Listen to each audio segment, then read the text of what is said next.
আজকে গানে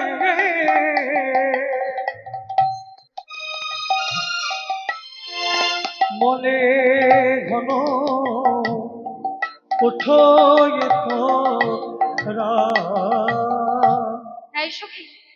রাধারানীকে জাগিয়ে দে। রাধারানীকে গোবিন্দের সঙ্গে এখন যদি কেউ দর্শন করে তাহলে রাধারানীর তো আবার নতুন করে কলঙ্ক রটবে। জাগিয়ে দে, রাধারানীকে জাগিয়ে দে। বিশাখা বলছে আমি জাগাতে পারবো না, কারণ জাগালে যে বড় অপরাধ হবে, আমি জাগাতে পারবো না। এমন সময় সুখ সারি তারা রাধা গোবিন্দের শয়ন শোভা দর্শন করছে। সুখ সারিকে বলছে তুমি জাগাও, আবার সারি সুখকে বলছে আমি জাগাতে পারবো না, তুমি জাগাও। যাতে বিপদ না ঘটে এইবার তারা গগনে উড়ে যাচ্ছে আর গাইছে রায় জাগো রায় জাগো সুখ সারি বালে। রায় জাগো রায় জাগো সুখ সারি বলে।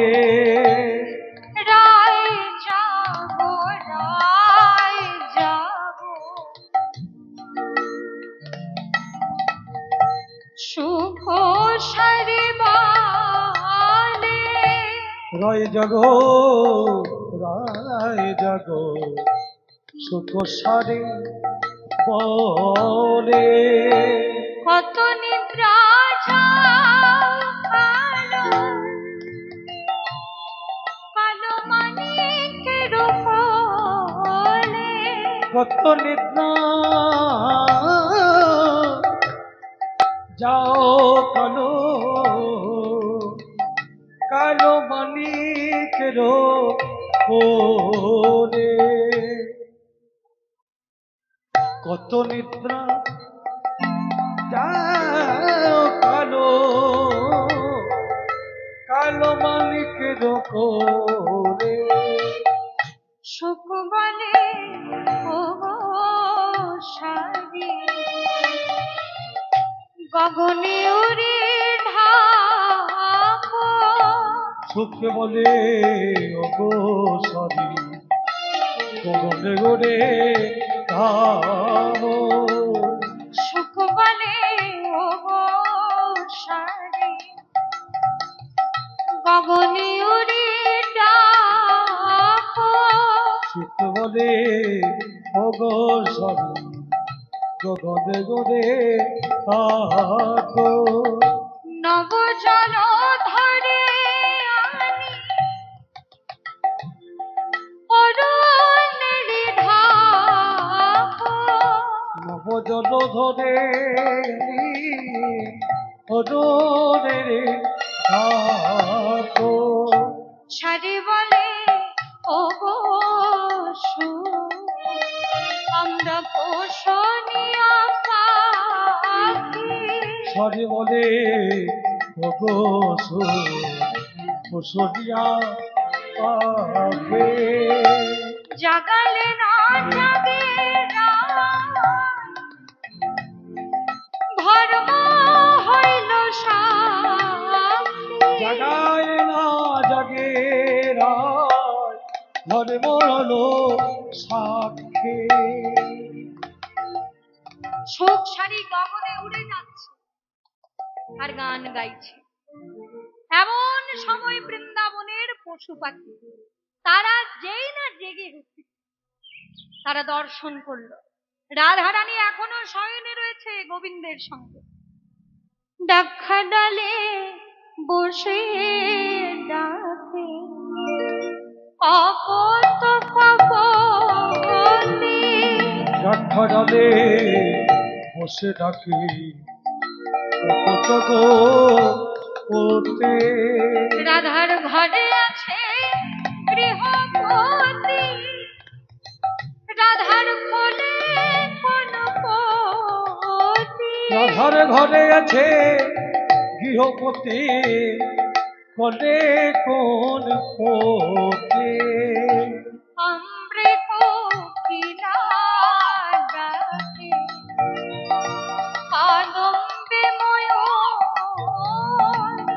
রে কোকিলা ডাকি কদম্বে ময় ডালিম্বে বসিয়া বলয় মধুর ডালিম্বে বসিয়া দিল কাকর বোধ কোকিল ডাকে কুহু কোকিল ডাকে কুহু কোকিল ডাকে কুহু ওনা কোকিল ডাকে কুহু কুহু শব্দের অর্থ হলো অন্ধকার। এসেছো কুহু যেও না কুহু এসেছে কুহু যেও না কুহু যখন এসেছো কুহু যেও না কুহু এসেছে কুহু যেও না কুহু রাধা গোবিন্দের বিলাস ভেঙে যাবে এসেছো কুহু যেও না কুহু গোবিন্দের বিলাসে ভেঙে যাবে এসেছে কুহু যেও না কুহু এইবার কোকিলের ডাক শুন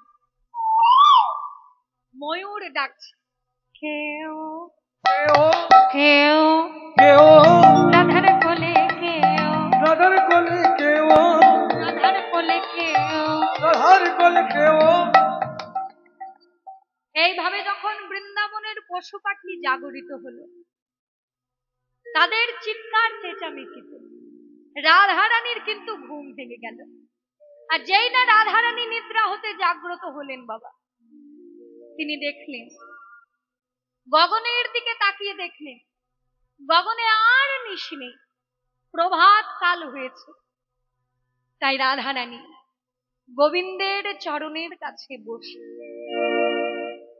গোবিন্দের কাছে কাতর প্রার্থনা করছে, বধূ চেয়ে দেখো গগনে আর নিশি নেই, নিশি প্রভাত হয়ে গেছে। এই মতাবস্থায় তোমার সঙ্গে যদি কেউ আমাকে দেখে, আমার তো কলঙ্কের অভাব নেই বন্ধু। এই যে গোকুলের লোকে হেন বেলায় যদি দেখে, এই যে গোকুলের লোকে হেন বেলায় যোগী ডাকে এই যে গোকুলের লোকে হেন বেলায় যদি দেখে, এই যে গোকুলের লোকে হেন বেলায় যোগী ডাকে কি বলিয়া বলিবে বচন বধূ হে, কি বলিয়া বলিবে বচন বধূ হে কি বলিয়া বলিবে বচন বধূ হে। বলিয়া বলিবে বচন বধূ হে বধূ তুমি তো জানো, তুমি তো জানো বৃন্দাবনে আমার কলঙ্কের অভাব নেই, আমাকে সবাই বলে কৃষ্ণ কলঙ্কিনী। তুমি তো জানো বধূ, আমার বাপ ও শ্বশুর কুল দুই কুল সমতুল্য, বাপ শ্বশুর কুল দুই কুল সমতুল বাপ ও শ্বশুর কুল দুই কুল সমতুল্য, বাপ শ্বশুর কুল দুই কুল সমতুল তাহে মুই কুলের কামিনী বধূ হে, আমি কুলে ঢোকাবিনি বধূ হে তাহে মুই কুলের কামিনী বধূ হে। মই কবির কামিনী বধূ হে তোমার সঙ্গে কেউ যদি আমাকে একবার দেখে, আমায় ঘরে রইতে দেবে না। ঘরে রইতে দেবে না গো। রাধারানী কাঁদছে আর গোবিন্দের চরণে বলছে, বধূ তোমার সঙ্গে কেউ যদি আমাকে একবার দর্শন করে, আমায় ঘরে রইতে দেবে না। ঘরে রইতে দেবে না গো। ঘরের বাহির করে আনবে, ঘরে রইতে দেবে না। ঘরের বাহির করে আনবে ঘরে রইতে দেবে না ঘরের বাহির করে আনবে, ঘরে রইতে দেবে না। ঘরের বাহির করে আনবে ঘরে রইতে দেবে না গো। চেয়ে দেখো আমার বেশ বিন্যাস কিরকম উলট পালট হয়ে গেছে, আমি গৃহে যাব কেমন করে? রাধারানী যখন কাঁদছেন, এইবার শ্যাম সুন্দরের নিদ্রা ভঙ্গ হল। তিনি যেই না নিদ্রা হতে জাগ্রত হলেন, নিদ্রা হতে জাগা মাত্র তিনি দেখলেন রাধারানী তার চরণ তলে বসে রয়েছে। তাই গোবিন্দ নিদ্রা হতে জাগ্রত হলেন।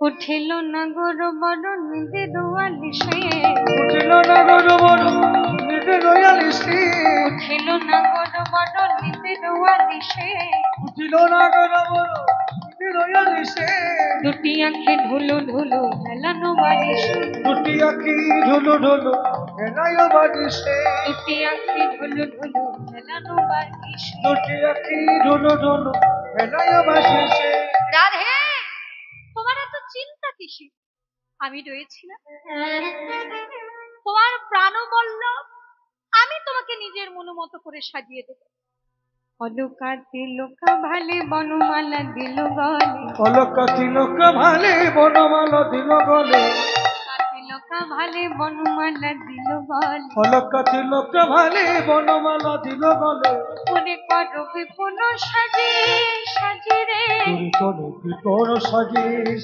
দিগে রাধারানীকে গোবিন্দ মনের মতো করে সাজিয়ে দিচ্ছেন অলকা তিলকা ভালে আচ্ছা মায়েরা অলকা কি জিনিস আপনারা জানেন অলকা লক যাকে বলে লক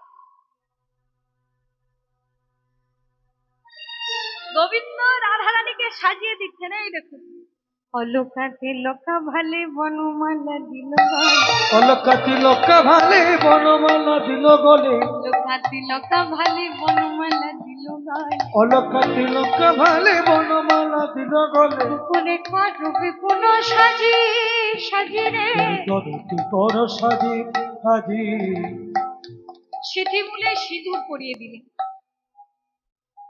রাধে তোমার বেশ বিন্যাস সম্পূর্ণ হয়েছে তো রাধারানী চরণের দিকে ইঙ্গিত করলেন আসলে রাধারানী বলতে পারছেন না যে শ্যামসুন্দর আমার চরণটা ধরে আলতা পরিয়ে দাও তাই গোবিন্দ যেই না রাধারানীর ইঙ্গিত বুঝতে পেরেছেন এইবার গোবিন্দ রাধারানীর চরণে আলতা পরিয়ে দিচ্ছেন কেমন ভাবে একবার দেয় একবার মুছে একবার লাগে একবার মুছে একবার দেয় একবার মুছে একবার দেয় একবার মুছে সদি চলে যাবে বলে একবার দেয় একবার মুছে একবার দেয় একবার মুছে রাধে চলো এইবার আমি তোমাকে গৃহে ফিরিয়ে দিয়ে আসি যোগ মায়াকে আহ্বান করলেন প্রাণ গোবিন্দ যেই না অন্ধকার হলো এইবার গোবিন্দ রাধারানীকে জটিলা কুটিলার মন্দির মাঝে রেখে দিয়ে দিল নীতি প্রতিদিনের ন্যায় গোবিন্দ তার সখাবৃন্দকে সঙ্গে নিয়ে নবলক্ষ ধেনুবৎসগুলিকে সঙ্গে নিয়ে চলেছেন গোচারণের ভূমিতে গোচারণের ভূমিতে চলে গেলেন প্রাণ গোবিন্দ আর এদিকে রাধারানী গোবাক্ষ দ্বার দিয়ে এক দৃষ্টে চেয়ে আছে তার নয়নে জল সখীরা বলছে রাধে কি হয়েছে তোর নয়নে জল এক দৃষ্টে গোবাক্ষ পানে চেয়ে রয়েছিস কি হয়েছে রাধারানী বললেন সখী আমি এমন ঘরে বসত করি যে ঘরটা হলো কৃষ্ণ বাদিনীর ঘর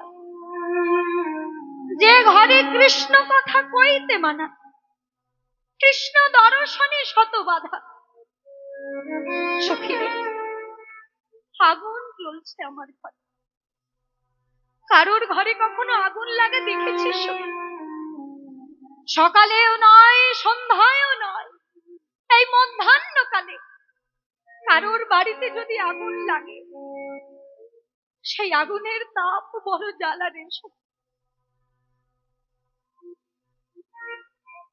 কারণ একে তো সূর্যের তাপ আবার সেই আগুনের তাপ সখী আজকে আমার ঘরেও আগুন লেগেছে তবে এই প্রাকৃত জগতে ঘরের মতো ঘর নয় আজকে আগুন লেগেছে আমার হৃদয় রূপী ঘরে সকালেও নয় সন্ধ্যায়ও নয় এই মধ্যাহ্নকালে আমার হৃদয় রূপী ঘরে আগুন লেগেছে ললিতা সেই কৃষ্ণের পরশ বিনা কৃষ্ণের সংবাদ বিনা এই আগুন যে মিটবে না সখী। রাধারানী যখন সখীদের সামনে এমন কথা আলোচনা করছেন, এমন সময় তিনি গোবাক্ষ দ্বার দিয়ে লক্ষ্য করলেন তার প্রিয় মঞ্জুরি সখী তুলসী সেই পথ দিয়ে পেরিয়ে যাচ্ছে। তুলসী, ও তুলসী, একবার আমার কাছে আয় সখী, একবার আমার কাছে আয়, আমি তোর সঙ্গে দুটো মনের কথা কই। রাধিকা রূপসী এবার লইয়া তুলসী অহয়ে মধুর অধিকার খুশি হয়ে তুলসী কহয়ে মধুর কথা। তুমি কাননে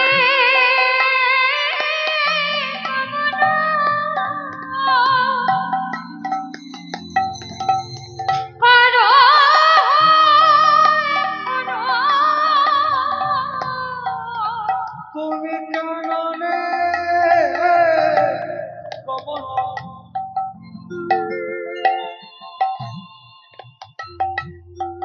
করো এখনো তুমি কাননে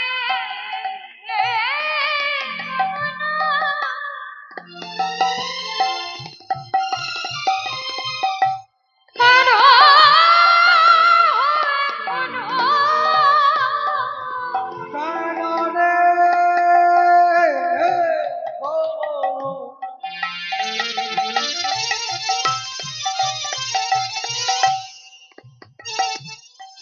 করো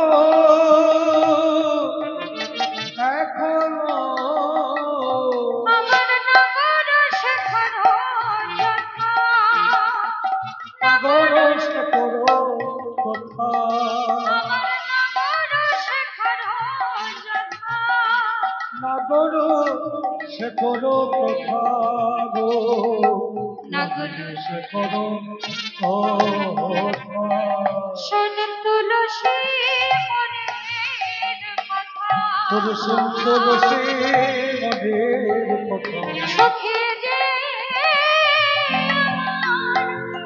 ভজনের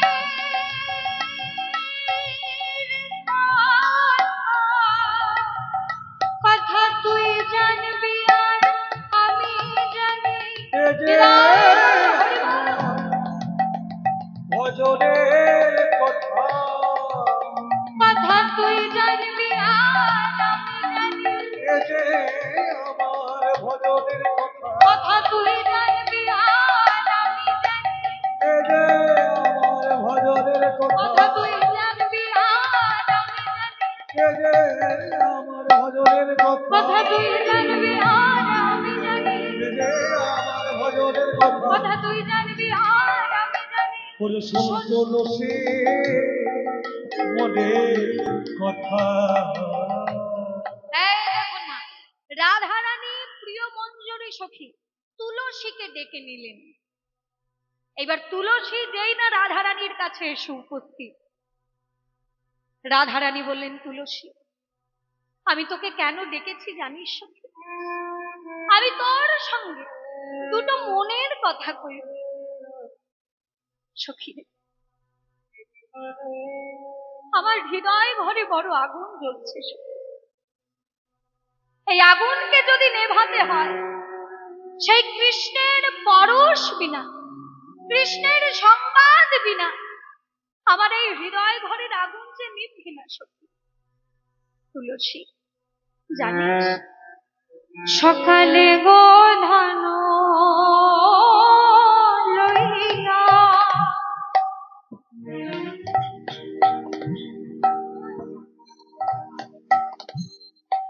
উঠে গেল বিনোদিনী সকালে গো ভালো লইয়া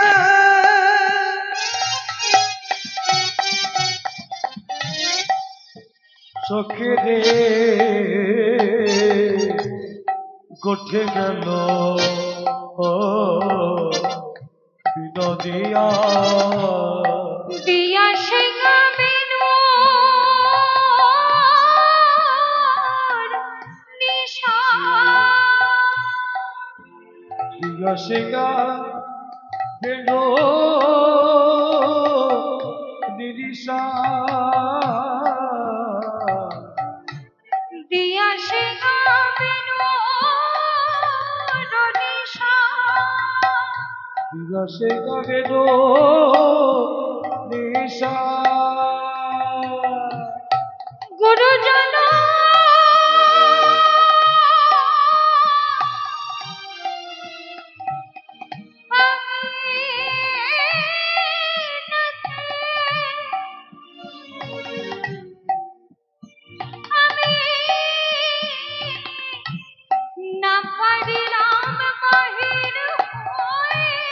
সখী রে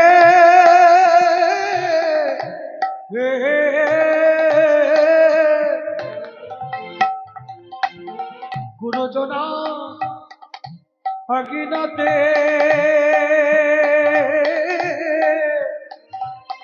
আমি না পারি না বাহির হতে আমার ভাগ্যে হলো না রে আমার ভাগ্যে হলো না রে আমার ভাগ্যে হলো না রে ভাগ্যে হলো না রে বধুর বদন দর্শন করা ভাগ্যে হলো না রে বধুর বদন দর্শন করা ভাগ্যে হলো না রে বধুর বদন দর্শন করা ভাগ্যে হলো না রে আমার মধুর বদনে দর্শন করা ভাগ্যে হলো না রে মধুর বদন দর্শন করা বলি অললিতা বিশাখা মধুর বদন দর্শন করা অললিতা বিশাখা ভাগ্যে হলো না রে অললিতা বিশাখা ভাগ্যে হলো না রে অললিতা দর্শন হলো না রে হলো না রে আমি না দেখি না সোচা দেবো দল গো না দেখিলাম সোচা রাধারানী বলছেন তুলসী তুই একবার যা ওই কাননে গিয়ে দেখে আয় আমার প্রাণনাথ ওই কাননে গিয়ে সুখে আছে নাকি দুঃখে আছে একবার যা সখী গিয়ে দেখে আয় শুনিয়া তুলসী মনেতে হরসে চলিলা রায়ের বলে তুলসী মনেতে হরসে চলিলা রায়ের মনে শুনিয়া তুলসী মনেতে হরসে চলিলা রায়ের বলে শুনিয়া তুলসী মনেতে হরসে চলিলা রায়ের হরে সখী দাঁড়া যখন তখন গেলেই তো কৃষ্ণ দর্শন করা যায় না একটা সময় বুঝে যেতে হয় এইখানে সময় শব্দটা দুটো অর্থে ব্যবহার করা হয়েছে আমাদেরকে শিক্ষা দিচ্ছে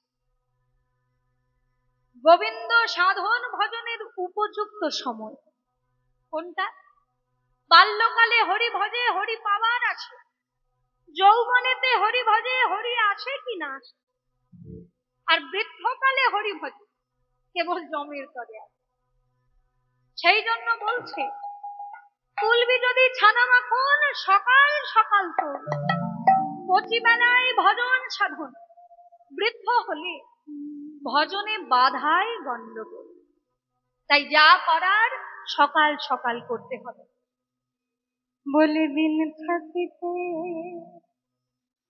এদিনে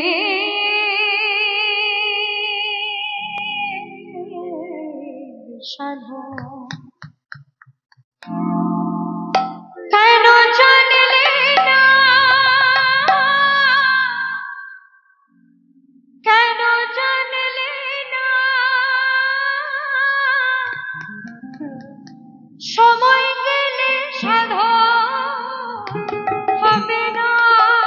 ওরে মনে রে আমার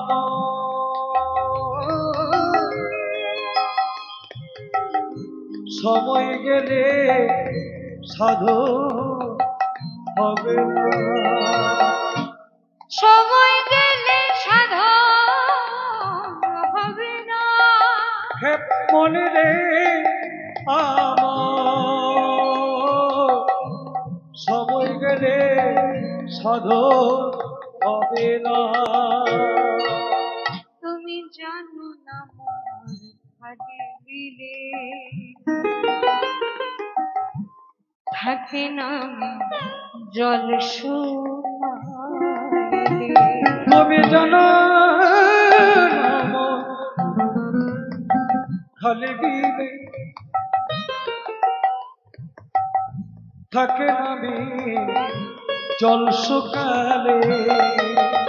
এই দেখুন না, খালে গেছি মাছ ধরবো বলে, এখন বাঁধ দিয়েছি জল ছাকবার জন্য। বাঁধ দিয়ে যেই না জল ছাকতে গেলাম, এবার গিয়ে দেখছি যে খালে বাঁধ দিলাম সেই খালে জলই নেই। তা যেখানে জল নেই সেখানে কি মাছ থাকে গো? থাকবে। তাহলে ওই যে বাঁধটা দিলাম, ওই বাঁধ দেওয়াটাই কিন্তু আমাদের বিফল হয়ে গেল। তাই কি হবে আর বাধা দিয়ে শুকনা মোহনা থাকে, শুকনা মোহনা সময় গেলে সাধন হবে না। দেখো মনে রে আমার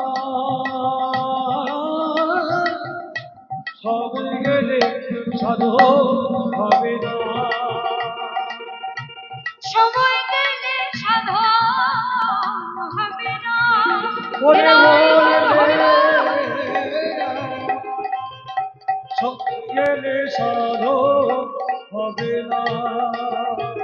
তুমি অসময়ে এসে পড়ে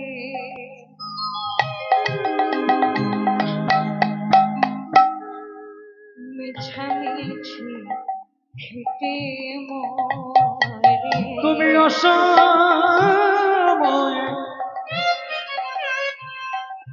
কৃষি করে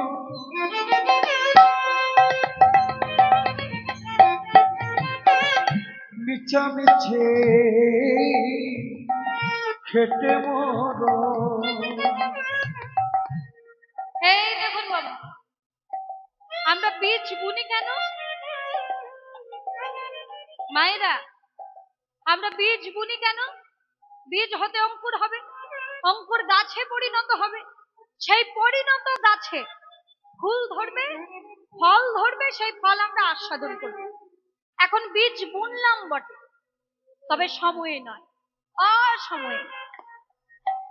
এইবার বীজের গুণে হয়তো অঙ্কুর হলো,